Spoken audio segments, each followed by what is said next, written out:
ফাঁকা আওয়াজে কাজ হবে না মিস্টার পাকড়াশি। টিপু যদি কোন রকম ঝামেলা করে আপনাকে শক্ত হাতে হাল ধরতে হবে। তাহলে কাজ আরম্ভ করে দিই। নিশ্চয়ই নিশ্চয়ই, বেলাবেলি বাড়িটা খালি করে দিই। কি ব্যাপার? কি ব্যাপার? আমার বাড়িতে পুলিশ কেন? আইন শৃঙ্খলা রক্ষার জন্য শুধু আপনার বাড়ি কেন, প্রয়োজনে পুলিশকে জমের বাড়িতেও যেতে হয়। তা ঠিক। আরে কালিদা না? ওহো, এইবার বুঝেছি। বাবা পাঠিয়েছেন। আমি জানি বাবা বেশি দিন অভিমান করে থাকতে পারবেন না, তাই এই জন্য পুলিশের কি দরকার ছিল? অবনী কাকুকে মুখে বলে পাঠালেই তো আমি বউকে নিয়ে দেশের বাড়ি চলে যেতাম। ঈশানী, দেখবে শোকে এসেছে। বাবা কালিদার সঙ্গে পুলিশ পাঠিয়েছেন আমাদের নিয়ে যাওয়ার জন্য। কি আনন্দ! আমার ভীষণ আনন্দ হচ্ছে, আমার ভীষণ আনন্দ হচ্ছে। কালীবাবু, আপনার ভাই যেমনটি মনে হচ্ছে আপনার চেয়েও চালাক। না, ওর কোনো চালাকি আপনি সহ্য করবেন না। আপনি চুক্তি মতো আপনার কাজ আরম্ভ করুন। এই নেই আরো 500। ও আমার ওপর দিয়ে চলতে চায় মিস্টার পাকড়াশি, কিন্তু জানে না আমার জাল ছেড়ে পালাবার আগে ওকে আমি পায়ের চাপে পিষে শেষ করে দেব। শুধু আপনি আমাকে সাহায্য করবেন। না না, এর জন্য পুলিশের কোনো সাহায্যের দরকার হবে না কালিদা। আমরা কিছুক্ষণের মধ্যেই বাড়িতে তালাচাবি দিয়ে রওনা হয়ে যাব। তালাচাবি দেওয়ার অধিকার আজ আর তোমার থাকবে না দীপু। মিস্টার পাকড়াশি, ওকে কাকা বাবুর চিঠিটা পড়ে শুনিয়ে দিই। এই নিন, আপনি নিজেই পড়ুন। এর কপি অবশ্য আমার অফিসে আছে। বাবা আমায় ত্যায্য পুত্র করেছেন।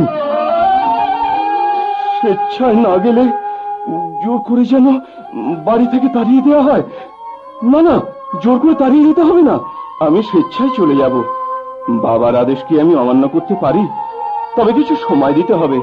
রান্না হয়ে গেছে, শুধু খেতে যেটুকু সময় লাগে। ওসব সময় দেওয়া হবে না মশাই। স্যার, দয়া করুন স্যার, মুখের গ্রাস ভাতগুলো এইভাবে ফেলে দেবেন না। ঈশানী আজ সারা দিন কিছু খায়নি, খিদের জ্বালায় সে ছটফট করছে। তাকে অন্তত দুটো ভাত খেতে দিন। আপনার হাত ধরে আমি অনুরোধ করছি, দয়া করুন স্যার, দয়া করুন। ছাড়ুন মশাই, আমি আইনের রক্ষক। ওসব দয়া দয়া দেখাতে গেলে চাকরি থাকবে না। আইন মাফিক কাজ করতে দিন। সরিয়ান সরিয়ান সামনে থেকে। কালিদা কালিদা কালিদা, আমি তোমার পায়ে ধরি কালিদা। পুলিশকে বলে ঈশানীকে অন্তত দুটো ভাত খেতে দাও। আমি তোমায় কথা দিচ্ছি কালিদা, আমি এক্ষুনি বাড়ি ছেড়ে চলে যাব। দয়া করো কালিদা, দয়া করো কালিদা, দয়া করো। আমি দয়া করার কে? ভগবানকে ডাক ভাই। তোরই অবস্থা দেখে বুকটা আমারও ফেটে যাচ্ছে রে ভাই। ওদিকে আবার কাকা বাবুর মুখখানা মনে পড়লে 3 দিন 3 রাত্রি জলস্পর্শ না করে বসে আছে। তোকে বাড়ি থেকে তাড়িয়ে দেওয়া হয়েছে খবর পেলেই তবে তিনি জলস্পর্শ করবেন। শুধু তার প্রাণ রক্ষার জন্যই আমাকে এত নিষ্ঠুর হতে হয়েছে। তুই আমাকে ক্ষমা কর ভাই, আমাকে ক্ষমা কর। না না কালিদা, আমি ক্ষমা করবো কেন? বরঞ্চ তুমি আমাদের ক্ষমা করো। বাবা 3 দিন নির্জলা রাত্রি জেগে বসে আছেন, আর আমরা এক মুঠো ভাত খাওয়ার জন্য এতটা সময় নষ্ট করে দিলাম। ছি ছি ছি ছি। আচ্ছা কালিদা, আমরা এক্ষুনি চলে যাচ্ছি। যাওয়ার আগে একটু মিষ্টি মুখ করে যান। কত দূর থেকে কত কষ্ট করে এসেছেন। ভাত ডাল সবই রান্না হয়ে গেছিল, কিন্তু সেগুলো তো আপনার লোকজন সব নর্দমায় ফেলে দিয়েছে। নইলে ভাত না খাই আমি ছাড়তাম না। অবশ্য আপনার যদি আপত্তি না থাকতো তবেই, কারণ আমি যে হরিজনের মেয়ে। তুমি মানে ঈশানী? আপনি মানে দীপুর বউ, আমাদের বউমণি? ছি ছি ছি।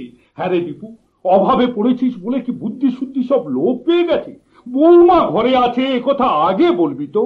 চৌধুরী বাড়ির বউ বলে কথা। কাকা বাবুর আগের বসে তোদের ঘর ছাড়া করতে বলেছেন বলে কি আমি অমানুষ হয়ে যাব? মিস্টার পাকড়াশি, কই চিঠিখানা দিন তো। এই নে, কাকা বাবুর চিঠি আমি নিজের হাতে ছিঁড়ে ফেলে দিলাম। এখন থেকে ওদের সব ভালো মন্দ দায় দায়িত্ব আমার। যান আপনি, পরে আমি দেখা করবো। যান যান। যা বাবা, এই যে দেখছি পাথরের চোখে জল। কিছু মনে করবেন না মশাই, আমি আইনের গোলাম। এতক্ষণ যা করেছি আইনের প্যাচে পড়েই করেছি। নমস্কার নমস্কার। আর আপনাকেও নমস্কার কালীবাবু। কালিদা, কিছুক্ষণ আগে আমি তোমায় ভুল বুঝেছিলাম, কারণ বাবার জবানিতে লেখা চিঠিটা পড়ে দেখলাম লেখাটা বাবার হাতের লেখা নয়। ভেবেছিলাম এসব ষড়যন্ত্র, আর তার মূলে হয়তো তুমি। আমারে ভুল বোঝার জন্য তুমি আমায় ক্ষমা করো কালিদা, আমায় ক্ষমা করো। শোনো ঈশানী, এখন থেকে আমি এই বাড়িতেই থাকবো। তোমার যখন যা দরকার হবে, মানে ওই টাকা পয়সা যা প্রয়োজন হবে আমার কাছ থেকে নিয়ে যাবে। দেখো তুমি আর ওর মতো আমাকে ভুল বুঝো না। না কালিদাস, ওসব ভুল বোঝাবুঝি আমার মধ্যে নেই। তবে কি জানেন দাদা, আপনার মনে যদি কোনো কালি না থাকে, তাহলে ওর দেয়া সিঁদুর যেমন মাথায় ধারণ করেছি, তেমনি আপনার পায়ের ধুলো আমি মাথায় করে রাখবো। আর তা যদি না হয় তাহলে ঈশানী। হ্যাঁ দাদা, আমি ঈশানী। যে হাত দিয়ে মানুষের সেবা করি, সে হাত দিয়ে আবার জংলি পশুর গলাও টিপে ধরতে পারি। নাম আমার ঈশানী হলেও কাজে আমি বাঘিনী, কারণ আমরা যে হরিজনের মেয়ে।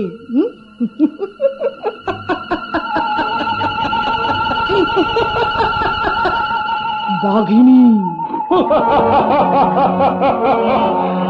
বাঘিনী? আমিও যে শিকারী, তাই এমন রূপসী বাঘিনীকে শিকার করে আমার খাঁচায় পুঁততে না পারলে বৃথাই আমার শিকারী জীবন। চন্দনা আর ঈশানী, পাশাপাশি দুটো খাঁচা, বাঘিনী আর হরিণী। বাঘিনীকে নিয়ে খেলা আর হরিণীর নরম মাংস। ভাই দীপনারায়ণ, তোর ঘরটা নিলাম, এবার তোর ঘরণীকে আমি চাই। হ্যাঁ চাই, নইলে বৃথাই আমার নাম আলী শঙ্কর চৌধুরী। লিখবে, বেশি কথা বললে চপকে পিঠে ছাল তুলে নেব। আমায় চাবুক মারলে হয়তো তোমার মালিক ওই পশুটার কাছ থেকে বকশিস পেতে পারো, কিন্তু ওপরওয়ালার দরবারে তোমাদের শাস্তি পেতেই হবে। একবার ভেবে দেখো তো, তোমার মাকে যদি কেউ এইভাবে অপমান করতো, তোমার বোনের ইজ্জত যদি কেউ এইভাবে।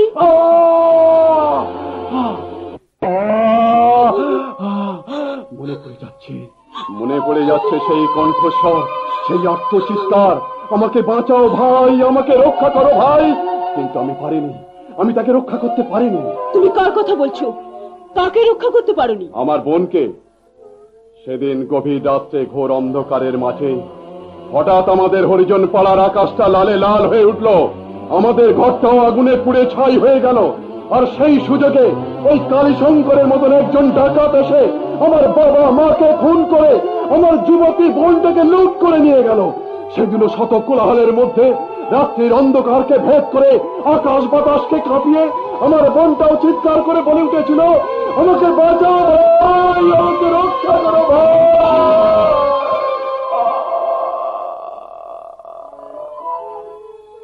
কিন্তু না, আমি পারিনি, আমার বোনকে সেদিন আমি বাঁচাতে পারিনি। সে কি, তোমার বোনও তাহলে আমারই মতো হতভাগিনী? এই ঘটনার পর তুমি তাকে খুঁজে পাওনি? পেয়েছিলাম। 3 দিন পরে দূরের এক জঙ্গলে খুঁজে পেলাম তার প্রাণহীন দেহটা। সর্বাঙ্গে ছিল তার পাশবিক অত্যাচারের চিহ্ন। দুঃখ করো না ভাই, এই অত্যাচারের বিচার করবেন ভগবান। না না না না, ভগবান বলে কিছু নেই। আর থাকলেও ওই ভগবান আমাদের মতো গরিব হরিজনদের অত্যাচারের বিচার করবেন না। ভগবান বাধা আছে সেই সব ধনীদের ঘরে, যারা দিন রাত পাপ করে আর 2 পয়সার বাতাসা কিনে ভগবানের মুখে দিয়ে তার মুখটাকে বন্ধ করে রেখেছে। আমাদের ভগবান এই বাহুবল, আমাদের এই হাত দুটো যেদিন শক্ত করে সমস্ত হরিজন চাষি মজুর দিকে দাঁড়াবে, সেদিন এই ভগবানকে স্বর্গ থেকে নেমে আসতে হবে এই মাটির পৃথিবীতে। দরজা খোলা দিয়া, ওই শয়তানের দল আসছে, ওদের সামনে তোমাকে আমি চাবুক মারবো আর তুমি চিৎকার করবে। তারপর যেমন যেমন বলছে কেমন। আচ্ছা, দরজা খোলা আছে, এবার শুরু করছে। কেমন শয়তানি, নাচবি না, গাইবি না, চাপকে তোর ছাল তুলে না। ये तुम क्या करो था चंदू लालो, काय को चाबू को मारो तो बंद करो। अय्यो I the Mr. Pakrati, second officer of the local police station. আমার সামনে মারামারি, I mean rioting, no, বিশেষত এই মেহফিল, এখানে শুধু নাচ গান আর মদের ফোয়ারা চলবে। ডোন্ট ওরি মাই ডার্লিং, আর কেউ তোমায় মারবে না, আমি আছি। এই যে, এই চাবুকওয়ালা, তোমার নাম क्या? আগে চন্দুলাল। শোনো চন্ডুলাল, আমি এখন কালীবাবুর অতিথি। আজ রাতে যাবতীয় খরচ তার।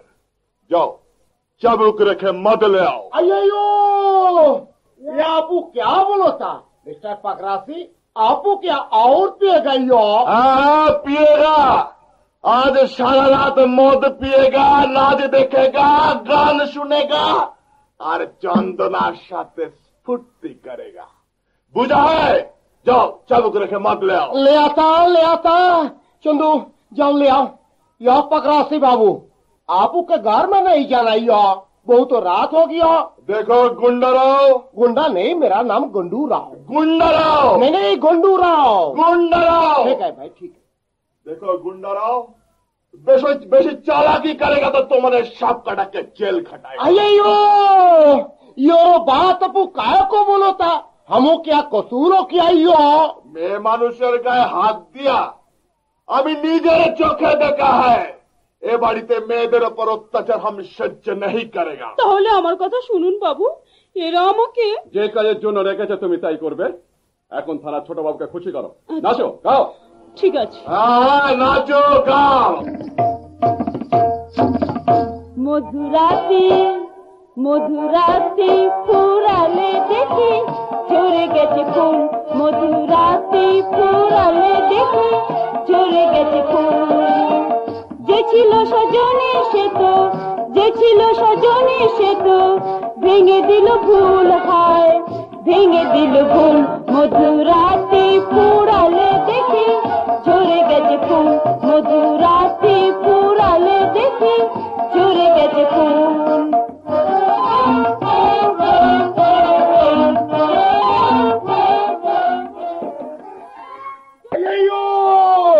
क्या पौध हो गया रे चंदुलालो?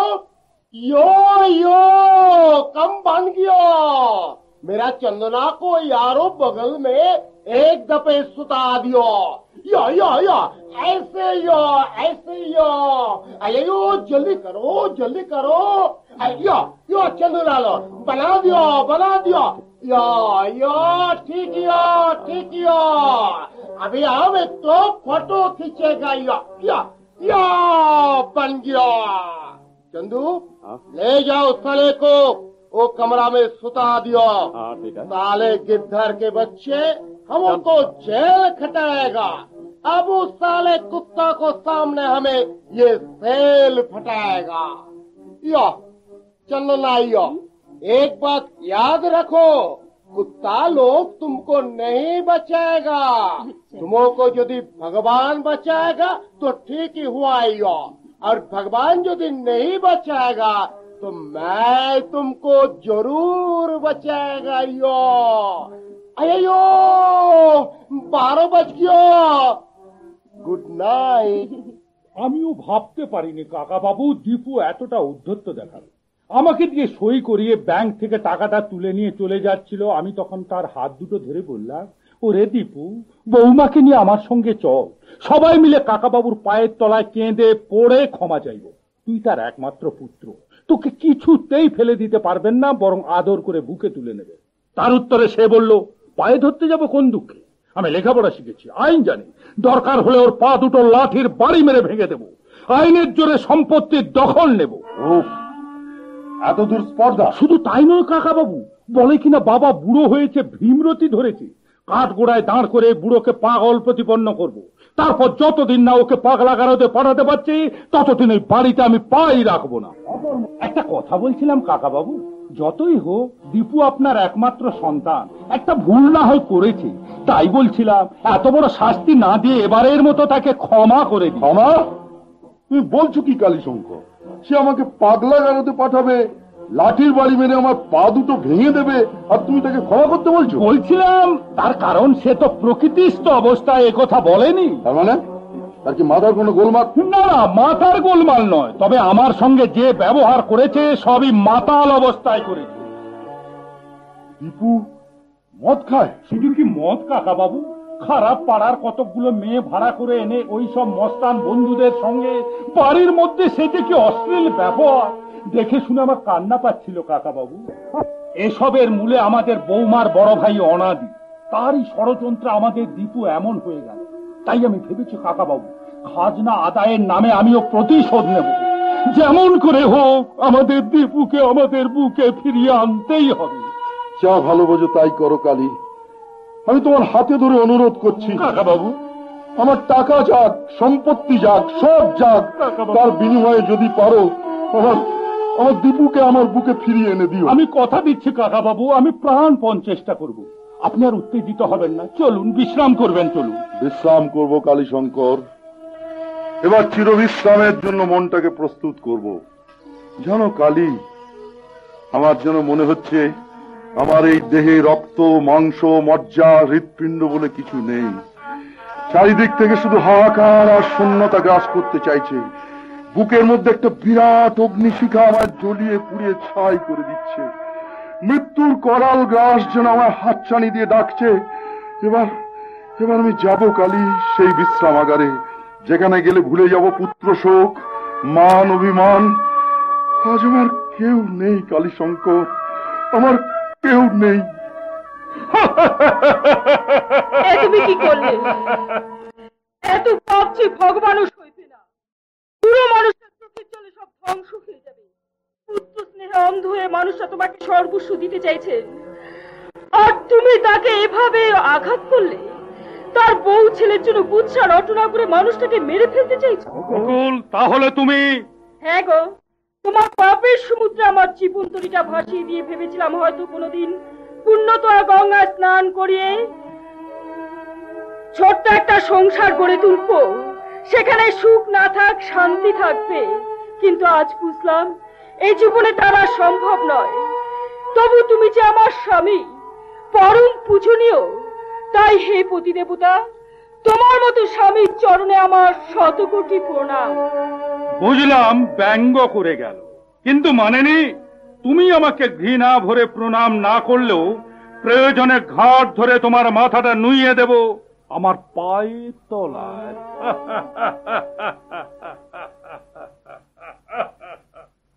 ঈশানী, ঈশানী, ঈশানী, না না, খাবারটা খেয়ে না। কাল থেকে তুমি কিচ্ছু খাওনি, খেয়ে না। তুমিও তো কি, তোমার মুখে রক্তের দাগ, সর্বাঙ্গে আঘাতের চিহ্ন, কপালটা ফেটে গেছে, কি হয়েছে তোমার? কিচ্ছু হয়নি ঈশানী, কিচ্ছু হয়নি। তুমি খাও, তুমি খাও। 2 দিন হয়ে গেল তোমার খাওয়া জোটেনি। না না, খেয়ে না। আমার কিচ্ছু হয়নি, আমার কিচ্ছু হয়নি। তবে তোমার গায়ে হাতে কালশিটে দাগ কেন? কপালটাই ফাটা কেন? কপালে আগুন লেগেছে ঈশানী। হেয়ালি না করে বলো, তুমি কি কোথাও পড়ে গেছো? ঠিক বলেছ ঈশানী, পড়ে গেছি, অনেক নিচে পড়ে গেছি। সারাদিন চাকরির চেষ্টা করে ক্লান্ত হয়ে আমার এক বন্ধুর কাছে গিয়েছিলাম পাওনা টাকা চাইতে। গিয়ে দেখি তার বোনের বিয়ে, তাই ফিরেই আসছিলাম। কিন্তু মনে পড়ে গেল তোমার 2 দিন খাওয়া হয়নি, আমিও খিদে অন্ধকার দেখছি, তাই বিনা নেমন্তন্নে বিয়ে বাড়ি বসে খেয়ে এলে, আর আমার জন্য কিছু খাবার ভিক্ষে করে আনলে। এভাবে পরের বাড়ি খেতে তোমার সম্মানে একটু বাঁধলো না? না না না ঈশানী, না, আমি খাইনি, আমি খাইনি, এখনো আমি কিচ্ছু খাইনি। তোমাকে না খাইয়ে আমি কি খেতে পারি? কিন্তু ঈশানী, খিদে এমন জিনিস যে মান, অভিমান, জাতের সম্মান সব কিছু ভুলিয়ে দেয় ঈশানী। হয়তো সেই জন্যই খিদের তাড়নায় আমি সব কিছু ভুলে গিয়ে মন্ত্রমুগ্ধের মতো বিয়ে বাড়িতে ঢুকে খেতে বসে গেলাম। পাতে নানা রকম সব লোভনীয় খাবারও দিয়ে গেল, সবাই খাচ্ছে, আমিও খেতে যাব। এমন সময় না একজন এসে আমার এই পোশাক দেখে আমার পরিচয় জিজ্ঞেস করলো। কিন্তু এই শয়তান পেট আর খিদের জ্বালা ভুলিয়ে দিল আমার সেই বন্ধুর নাম। অমনি আমায় তারা ধরে নিয়ে এসে সিঁড়িতে ধাক্কা দিয়ে নিচে ফেলে দিল। কপালটা কেটে ঝরঝর করে রক্ত গড়িয়ে পড়লো, জানো ঈশানী। তারপর তো আমার রাস্তায় টেনে এনে এমন মার মারল যে। না, চুপ করো ওগো, তুমি চুপ করো। জমিদারের ছেলে আজ ভিখিরি, যার অন্য 12 ভূতে খাচ্ছে, সে আজ 1 মুঠো ভাতের কাঙাল। পেটের জ্বালা জুড়াতে তুমি ভাতের বদলে মার খেলে। এইসব আমারই জন্য। ওগো ওগো, আমি তোমার পায়ে পড়ি, তুমি আমার ত্যাগ করে বাবার কাছে ফিরে যাও। তোমার এই দুর্দশা আমি যে সহ্য করতে পারছি না গো, আমি পারছি না। কেঁদো না, কেন না ঈশানী, এ দশা একদিন কেটে যাবেই। কটা দিন ধৈর্য ধরো, দেখবে দেখবে সব ঠিক হয়ে যাবে। আজকের ঘটনা তুমি ভুলে যাও ঈশানী। ভুলে যাব, ভুলে যাব? কিন্তু তোমার শরীরে এই যে অপমানের দাগগুলো, এগুলো কেমন করে ভুলবো বলো? বলো, কেন তুমি সম্মান খোয়াতে গেলে? বলো কেন, কেন গেলে বলো? কেন গেলাম জানো? আমি একদিন না খাওয়ার কষ্ট নিজে অনুভব করে তোমার 2 দিন উপবাসের কথা আমার মনে পড়ে গেল। জানো ঈশানী, এত মার খাওয়ার পর যখন এক ভদ্রলোকে খাবারের ঠোঙাটা আমার হাতে দিল, তখন তোমার সেই শুকনো মলিন মুখখান আমার চোখের সামনে ভেসে উঠল। হঠাৎ শরীরে যেন আমি অসুরের শক্তি ফিরে পেলাম। খাবারটা শক্ত মুঠোয় ধরে ঊর্ধ্বশ্বাসে দৌড়লাম বাড়ির দিকে। কানে তখনও বাজছে তোমার সেই বেদনা ভরা কণ্ঠস্বর। 2 দিন আমার খাওয়া হয়নি, যদি পারো কিছু খাবার এনো। তাই তোমার সোনার অঙ্গটা ক্ষত বিক্ষত করে এলে। আমি খেতে চেয়েছিলাম বলে তুমি আমারই জন্য অপমানিত হলে। আমি যে রাক্ষসী, তাই তো আমি খেতে চেয়েছিলাম। কিন্তু কেন, কেন খেতে চেয়েছিলাম? এই পুরা পেটে আমি আগুন লাগিয়ে দেবো, আমি আগুন লাগিয়ে দেবো। কি করছো ঈশানী? তুমি কি পাগল হয়ে গেলে? হ্যাঁ, আমি পাগল হয়ে গেছি। তুমি আমায় মেরে ফেলো, এই জীবন আমি রাখবো না। আমি ডাইনি, আমি রাক্ষসী, আমি রাক্ষসী। ও কথা বলো না ঈশানী, ও কথা বলো না। তুমি আমার ধর্মপত্নী, আমার প্রেরণা, আমার জীবন। তোমার স্পর্শে সুখ, দর্শনে শান্তি। এই দেখো, এই দেখো, তোমার ছোঁয়ায় আমার শরীরের সমস্ত যন্ত্রণা লোপ পেয়ে গেল। এই যে স্বর্গীয় সুখ, ওগো ওগো, তোমার মতো স্ত্রী আমার জন্ম জন্মান্তরের সাধনার ফল। দীপু আছে? দীপু! এত রাত্রে কালিদা? এই যে দীপু, কি ভেবেছিস বলতো? তুই না হয় মান সম্মান খুইয়ে বসে আছিস, কিন্তু আমাকে এভাবে অপদস্থ করছিস কেন? তোর জন্য আমাকে অপমানিত হতে হলো। আমার জন্য তোমার অপমান? না না, এমন কাজ করেছি বলে তো মনে পড়ছে না। কি করে মনে পড়বি? দিনরাত সুন্দরী স্ত্রীর আঁচলের তলায় বসে থাকলে পুরুষের মন বলে কিছু থাকে না। দিন দিন অলস আর নিষ্কর্মা হয়ে যায়। না কালিদা, এই তো সারাদিন ঘুরে এইমাত্র বাড়ি ফিরলাম। শুধু ঘুরলেই হবে? মাস কাবার হয়েছে, বাড়ি ভাড়া দিতে হবে না? বাড়িওয়ালা 5 জনের সামনে আমাকে যা নই তাই বলে অপমান করলে। ছি ছি ছি, বংশের নাম ডোবালি তুই। কি করব বলো? একটা চাকরি না হলে কোনো উপায় নেই। তাছাড়া তুমি তো বলেছিলে বাড়ি ভাড়া টাকার জন্য ভাবতে হবে না। বলেছিলাম বলে তুই চুপ করে বসে থাকবি? আমি এত কোথায় পাবো আর কতই বা করব? অনেক করে বুঝিয়ে 7 দিন সময় নিয়েছি। এর মধ্যে ঘর ভাড়া না দিলে ঘাট ধরে এখান থেকে বার করে দেবে। সেটা কি খুব ভালো হবে না বংশের মুখোজ্জ্বল হবে? বংশ তো ধ্বংস হতে চলেছে কালিদা, তবে অপমানিত আর হতে হবে না। 7 দিনের মধ্যে টাকা দিতে না পারলে আমরা ঘর ছেড়ে চলেই যাব। কোথায় যাবি? কি রে, তোর সারা গায়ে এসব কিসের দাগ? হঠাৎ পড়ে গিয়েছিলাম তাই। থাক থাক, আর বলতে হবে না। কাকা বাবু তবে ঠিকই শুনেছে। হ্যাঁ রে দীপু, তুই শেষে মদ খাওয়া ধরলি? তুই মাতাল হয়ে রাস্তায় থাকিস? ছি ছি ছি। মদ খাবো কি কালিদা? আজ 2 দিন বাড়িতে হাঁড়ি চাপেনি, তাই খিদের জ্বালায় মাথা ঘুরে পড়ে গিয়েছে। হাঁড়ি চাপেনি? যার চাল কেনার পয়সা নেই সে এই সব লুচি মিষ্টি কেনার পয়সা পায় কোত্থেকে? মিথ্যে বলতে লজ্জা করে না তোর? জাত হারিয়েছিস বলে কি? জাতপাতের কথা তুলে নিজেকে আর ছোট করবেন না। জাত, ধর্ম, ভদ্র অভদ্র কারোর গায়ে লেখা থাকে না। মানুষের ব্যবহারই তার পরিচয় প্রকাশ পায়। আপনার ভাই মাতাল হোক, মিথ্যাবাদী হোক, তার জন্য কারো মাথা ব্যথা নেই। আরে বৌমা এখানে দাঁড়িয়ে আছো, একেবারে খেয়াল করিনি। বিশ্বাস করো, একেবারে খেয়াল করিনি। এদিকে চিৎকার করে করে মাথাটা ধরে গেল। দীপু, এক কাজ করতো ভাই, এই টাকাটা নিয়ে চা নিয়ে আয়, মাথাটা ঠান্ডা করে নি। শুধু চা না বিস্কুট? না, বেশি করে চা নিয়ে আয়, 3 জনে মিলে খাবো। আচ্ছা আচ্ছা, আমি এক্ষুনি যাচ্ছি। ঈশানী। বৌমা বলুন। আরে দূর, এতক্ষণ দীপুকে যা বললাম সব অভিনয়। ওকে আঘাত দিয়ে কথা না বললে কোনোদিন কাজের মানুষ হবে না। আমি আজকের ঘটনা সব জানি, কারণ ওই বিয়ে বাড়িতে আমারও নিমন্ত্রণ ছিল। দীপুর অবস্থা দেখে আমি যেন বোবা হয়ে গেলাম। 7 পুরুষ ধরে খেলে যার সম্পত্তির 1 কোণাও শেষ হবে না, সে আজ 1 মুঠো ভাতের জন্য মার খেয়ে এলো। আমি না খেয়ে কাঁদতে কাঁদতে ছুটে এলাম। কেন?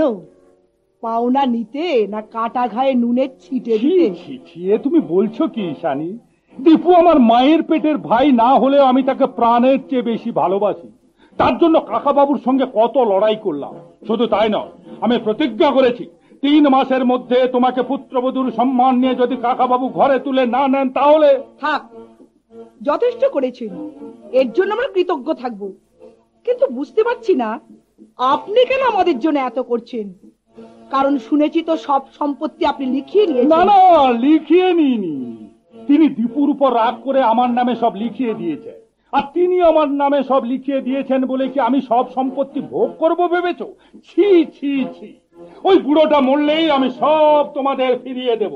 সেই আশাতেই কি আমরা দিনের পর দিন উপোস করে বেঁচে থাকবো ভেবেছেন? না দাদা, আমি যে নিজের চোখে দেখেছি অজগর সাপ শুধু গিলতেই জানে, ওগরাতে জানে না। তা ঠিক, অজগর সাপ যাকে ধরে তাকে গিলেই ফেলে, তবে কেউটির মতো অতটা বিষাক্ত নয়। আমরা অত বিচার করি না। যে সাপ যত বিষাক্তই হোক না কেন, দরকার মনে করলে তার মাথার মণিটা আমরা ছিনিয়ে নিতে পারি। যাক বাবা, সাপ নিয়ে আর তর্কের দরকার নেই, কাজের কথা শোনো। দীপুকে ডাক্তার দেখাতে হবে। আমার এক বন্ধু ডাক্তার বলছিল ওর শরীরে একটা খারাপ রোগের লক্ষণ দেখা দিয়েছে। তোমরা আমাকে যাই ভাবো, তোমাদের জন্য যে আমি কতখানি ভাবি সেটা কার্যক্ষেত্রে প্রমাণ করে দেব। শোনো ঈশানী, কাল আমি কাকা বাবুর কাছে যাচ্ছি একটা হেস্ত নেস্ত করতে। পরশু ঠিক সন্ধ্যে 6:30টার মধ্যে তুমি আমার কাছে আসবে। আমি তোমাকে 500 টাকা দেবো। কেন এত টাকা দেবেন কেন? দয়া করে। না না, দয়া নয়, দয়া নয়। তোমাদের সম্পত্তির ইনকাম থেকে দীপুর ন্যায্য পাওনাটা বুঝিয়ে দেবো। ওই টাকা থেকে ঘর ভাড়া মিটিয়ে দিও আর দীপুকে ডাক্তার দেখিও। মনে রেখো, ঠিক সন্ধ্যে 6:30। ও হ্যাঁ, দীপুকে জন্য কিছু বলো না, কারণ ও যা অভিমানী। অভিমান নিয়ে আর কদিন বাঁচবো কি জানে, তবু তো লড়াই করতে হবে। নাও দাদা চাটা, এই চা। ভাঁড় বা কাপ কিছুই আনলাম না তো। ঈশানী, যত চট করে ঘর থেকে 2 কাপ নিয়ে এসো তো। আচ্ছা, যাচ্ছি। চাটা আবার ঠান্ডা হয়ে যাবে। জানিস দীপু, আমি তোর জন্য একটা চাকরি ঠিক করেছি। বলো কি? পরশু ঠিক সন্ধ্যে 7টার মধ্যে তুই আমার কাছে যাবি। আচ্ছা। কোম্পানির মালিক আসবে, আমি সামনে কথা বলে দেবো। আচ্ছা, তবে চাকরিতে জয়েন না করা পর্যন্ত এ বিষয়ে ঈশানীকে কোনো কথা বলবি না। আচ্ছা, আমার গা ছুঁয়ে দিব্যি কর। আচ্ছা আচ্ছা, বলবো না বলবো না বলবো না। এই হলো তো? নাও। না, এবার চাটা খেয়ে নাও, কাপ এসে গেছে। আরে 9টা বাজে, আজ আর চা খাওয়া হলো না কেন? এই চাটা তোরা খেয়ে নে। 9টায় থানার বড়বাবু আসবে আমার একটা বিশেষ কাজের জন্য। অন্যদিন এসে ওই দুষ্টু বোনটার হাতে চা খেয়ে যাবো। আর চলি রে, চলি বোন। কালীদা কিরকম মানুষ বলো তো? কখন যে কি বলে আর কি করতে চায় কিছুই বুঝতে পারি না। আর 2 দিন পরেই বুঝতে পারবে। এখন যাও, ওই চার খাবারের ঠোঙাটা ফেলে 4 আনা মুড়ি কিনে আনো। এই নাও, লক্ষ্মীর ঝাঁপি থেকে নিয়ে এলাম। দেরি করো না, তাড়াতাড়ি এসো। বাবা, দেখো দেখো দেখো, দাদা কি করেছি দেখো। খবরটা শুনে আমি তো প্রায় অজ্ঞান হয়ে গেছিলাম। কেন রে শুনতে? কি করেছো তোর দাদা? চুরি ডাকাতি না মানুষ খুন? কিরে কথা বলছিস না কেন? এবার সে আমাদের মুখ পুড়িয়েছে নাকি? না মমতা, মুখ পোড়ায়নি, মুখ উজ্জ্বল করেছে। খবরের কাগজে লিখেছে আমাদের অমল বই লিখে পুরস্কার পেয়েছে 50,000 টাকা। হ্যাঁ, বলো কি গো? 50,000? ওরে বাপরে বাপরে, আমার যে বুক ধরফর করছে গো। ওরে বাপরে বাপরে, 50,000 টাকা! ওগো, একবার ভালো করে পড়ে দেখো, খবরটা মিথ্যে নয় তো? না মমতা, সব সত্যি। শুধু তাই নয়, কাগজে লিখেছে কলকাতার অনেক নাম করা লোক তাকে অভিনন্দন জানিয়েছে। শুনলাম দাদার বই হাজার হাজার কপি বিক্রি হচ্ছে, তাতে আরো হাজার হাজার টাকা পাবে দাদা। সেই সঙ্গে দেশ জোড়া নাম। হবেই তো, হবেই তো। অমর নামটা তো আমি রেখেছিলাম। ওরে ও শুনতে, দাঁড়িয়ে আছিস কেন? জানা তাকে সঙ্গে করে বাড়ি নিয়ে আয়। সে যা মানুষ, হয়তো বন্ধু বান্ধব নিয়ে টাকাগুলো সব নয় ছয় করে দেবে। হয় নাই মা, আমি শুনেছি দাদা সব টাকাটাই ব্যাংক ড্রাফট করে তোমাকে দেবার জন্য পাঠাবার ব্যবস্থা। আহা, এই নইলে ছেলে। অমন ছেলেকে পেটে ধরে আজ আমার জীবন সার্থক হলো। তুমি এমন করে দম মেরে দাঁড়িয়ে আছো কেন? যাও যাও, ছেলে বাড়ি আসছে, রোজগারের ছেলে, কত টাকা নিয়ে আসছে, তার খাওয়া দাওয়ার ব্যবস্থা করো। মাছ মাংস মিষ্টি হাটে যা পাবে সব কিনে আনো। সেই সঙ্গে একটা চালা কাঠও তো কিনে আনতে হবে মমতা। কেন? চেলা কাঠ কি হবে? চালাকের কি হবে? ঘুঁটে কয়লা বাড়িতে সবই আছে। সবই তো আছে। তোমারও দেখছি ভীমরতি ধরেছে আনন্দের দিনে চেলা কাঠের ভাবনা। না, তুমি একটু আগে বলছিলে না অমল এবার বাড়ি এসে ভাত খেতে চাইলে তার মুখে পোড়া কাঠ গুঁজে দেবে, তাই বলছিলাম। আহা, ওই কথাটাই ধরলে। আর আমি যে সারা জীবন তার জন্য কত করেছি সেটা তো কই একবারও বললেন না। হ্যাঁ মমতা, অনেক করেছো। সারা জীবন তাকে মুখের বিষে জর্জরিত করেছো, তার মুখ থেকে চায়ের কাপ কেড়ে নিয়ে ফেলে দিয়েছো, ভাতের বদলে ছাই খাওয়াতে চেয়েছো, সব শেষে তার মরণ কামনা করেছো।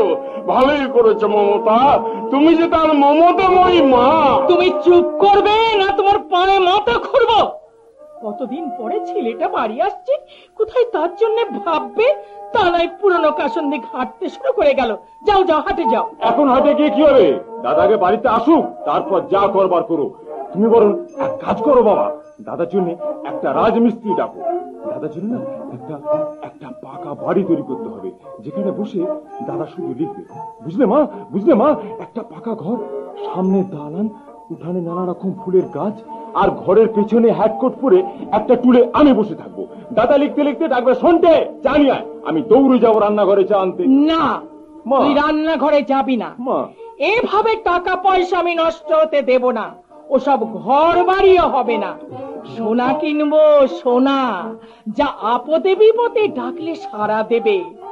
আমার অনেক দিনের সাধ, একজোড়া বাউটি, 5 ভরির একজোড়া হার, এলামেলের হাঁড়িটা ফুটো হয়ে গেছে, একটা পেতলের হাঁড়ি, একজোড়া কানপাশা, একটা দাদির মলম, আর খোকা দুধ খেতে ভালোবাসে, তার জন্য একটা কালো দুধলো গায়। তোমার কোন খোকা দুধ খেতে ভালোবাসে গো?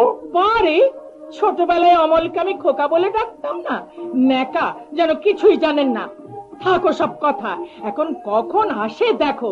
যা ছেলে, হ্যাঁ তুই বা কেমন ছেলে, তাকে সঙ্গে করে আনতে পারলি না? কি করে আনবো? দাদাকে যে বাসায় পেলাম না, শুনলাম পুরস্কারের খবর পেয়ে সেই যে বেরিয়েছে, আর বাসায় ফিরিনি। সে কি রে, একবার খোঁজ নিবি তো? কলকাতা শহর চোরগুন্ডায় ভর্তি, অতগুলো টাকা নিয়ে ঘুরছে। গুন্ডারা যদি একবার জানতে পারে বিপদ হতে কতক্ষণ। তুই যা, শুনতে তাকে সঙ্গে করে নিয়ে আয়। টেলিগ্রাম আর চিঠি এসেছে। ডাক্তার শুনতে বোধহয় অমলের টেলিগ্রাম বাড়ি আসছে, তাই হয়তো টেলিগ্রাম করে জানিয়েছে। সে তো আর জানে না, তার টেলিগ্রামের আগেই আমরা খবরের কাগজে সব জানতে পেরেছি।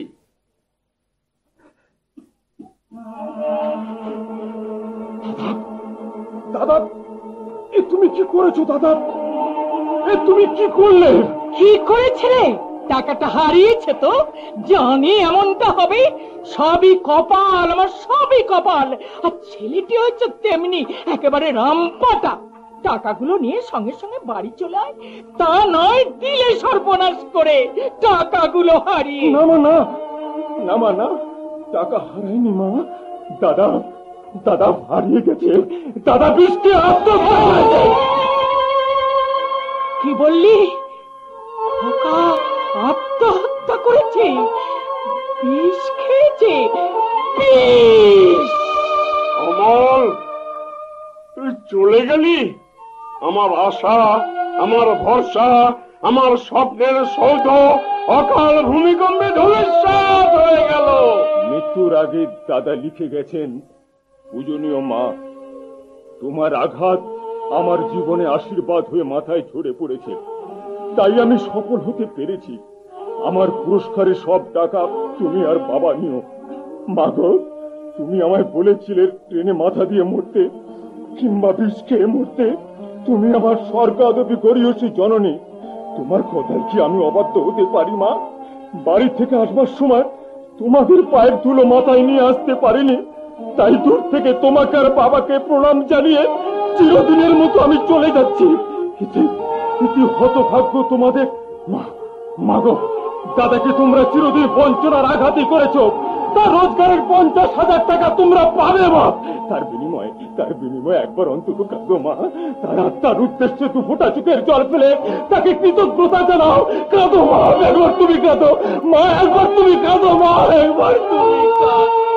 কার জন্য কাঁদবো? সে আমার শত্রু, সে মরেছে বলে কাঁদবো কেন? আমি হাসবো, হ্যাঁ আমি হাসবো, আমি হাসবো। কাঁদছো কেন? এই দেখো, আমি তো কাঁদছি না, কারণ অমল তো মরেনি, সে মরতে পারে না। সে অমর, সবার মাঝে সে বেঁচে আছে, চিরদিন বেঁচে থাকবে। আমার খোকা মরেনি, সে অমর। আবার বলো, সে মরেনি, সে বেঁচে আছে। তুমি তো সৎ ব্রাহ্মণ, বলো বলো ব্রাহ্মণ, যে মুখে বেদ উচ্চারণ করো সেই মুখে বলো সে বেঁচে আছে। ওগো ব্রাহ্মণ, তোমাদেরই মুখ নিঃসৃত বাণীতে একদিন সৃষ্টি স্থিতি প্রলয় সংগঠিত হয়েছে। তোমার কথা মিথ্যা হবে না। বলো ব্রাহ্মণ, আমার খোকা মরেনি, আমার হরানিধি চোখের মণি বেঁচে আছে। আবার কাঁদে। অমল তোমার মাতৃভক্ত ছেলে, সে তোমার আদেশ মাথায় তুলে নিয়েছে। কিছুক্ষণ আগেও যার জন্য মরণ কামনা করছিলে, এখন তার জন্য কান্না কেন?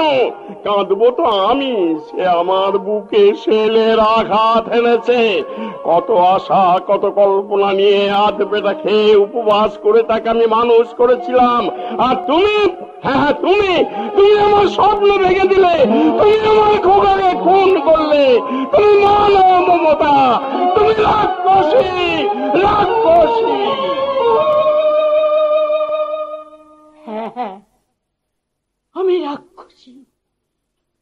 আমি আমার ছেলের মাথা চিবিয়ে খেয়েছি। আমি চামুন্ডা, আমি ছিন্নমস্তা, নিজের রক্ত নিজেই খেয়েছি। খে তুই, যা যা, পালিয়ে যা, পালিয়ে যা। আমায় কোনদিন মা বলে ডাকিস না, তাহলে তোর মাথাটাও চিবিয়ে খাবো। ঠিক যেমন খোকার মাথাটা। ও কি মেঘের আড়ালে টাকার মাথা, রক্ত মাখা মুখ, ঠোঁট দুটো থরথর করে কাঁপছে, যেন আমায় ডাকছি, আমাকে ডাকছি খোকা, খোকা। সমুদ্র উত্তাল তরঙ্গে দেহটা ভেসে যাচ্ছে, আমায় হাতছানি দিয়ে ডাকছি, আমায় হাতছানি দিয়ে ডাকছি। যাচ্ছি বাবা, যাচ্ছি। একই আবার কোথায় হারিয়ে গেল? ওই তো মেঘ, সমুদ্র, খোকার দেহ, হাজার হাজার টাকা সব একাকার হয়ে গেল। আবার ডাকছি, আবার আমায় ডাকছি। যাচ্ছি বাবা, যাচ্ছি। আমি কি তোকে ছিঁড়ে থাকতে পারি? দেখো দেখো কত টাকা, কত টাকা।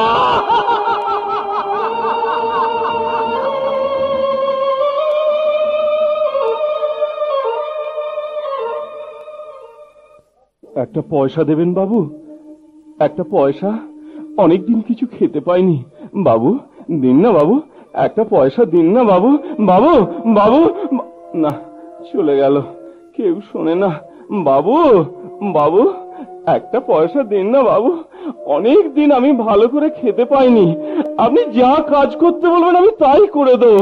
বাবু, বাবু, দিন না বাবু।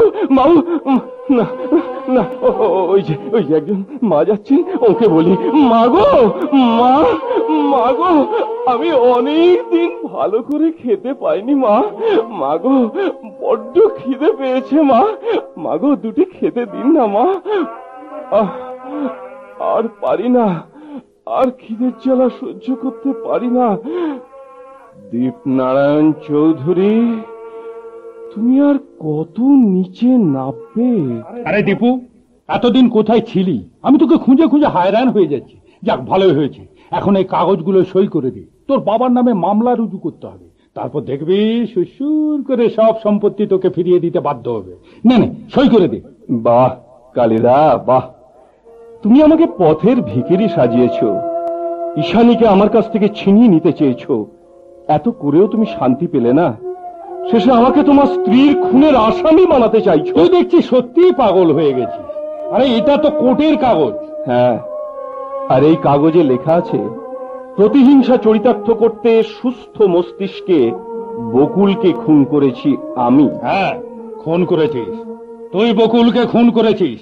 আর সে কথা প্রমাণ করতে এই কাগজে তোকে সই করতে হবে। যদি না করি তাহলে বকুলের মতো তোকেও মরতে হবে। মরতে আমি ভয় করি না কালিদা, তবে মরার আগে তোমার ওই বিষ দাঁত আমি ভেঙে দিয়ে যাব। দেবনারায়ণ, আমার হাতে গুলি ভরা পিস্তল, মাত্র 3 গুনবো আমি। তার মধ্যে যদি এই কাগজে সই করে দিস তাহলে বাঁচবি, নইলে মরবি। নে, তুলে নে কাগজ। 1, সই করে দে। 2, তুলে নে কাগজ। 3, এই শঙ্কর, কে? ও ঈশানী। না, আমি বাঘিনী। আমি যে হরিজনের মেয়ে। হরিজনের মেয়ে? বাঘিনী? হো হো হা হা হা হা হা। আর আমিও যে শিকারী, তাই দীপ নারায়ণের দীপ নিভিয়ে দিয়ে এই সুন্দরী বাঘিনীকে বন্দি করে রাখবো আমার খাঁচা। তার আগে এই বাঘিনীর নখরাঘাতেই ক্ষত বিক্ষত করে দেবে তোর ওই কালী মাখামু। আয় আয় রে পশু, এগিয়ে আয়। শয়তানে শয়তান।